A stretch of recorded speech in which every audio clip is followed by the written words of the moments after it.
Okay, today we are going to see how to install Node.js in your Windows application. Just open your browser and just type Node.js for Windows, press enter and click on the first link, and always go for the long-term support version and click on the Windows installer, and depending on internet speed it may take some time to download,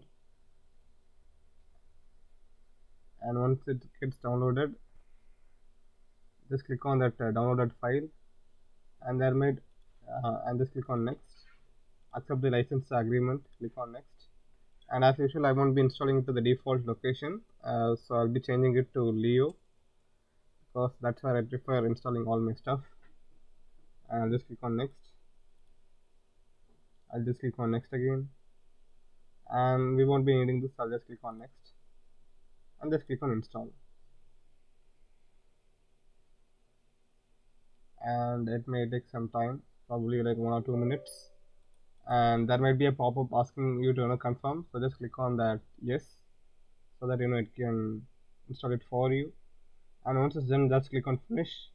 To verify if it has been successfully installed, what you can do is just go to start and search for command prompt, and let me try to zoom it up. Let's see. Oops. Just type node space hyphen version, and also type npm space hyphen version. Like if you get any output for both of them, that means that it has been installed successfully. Thank you for watching it till the end.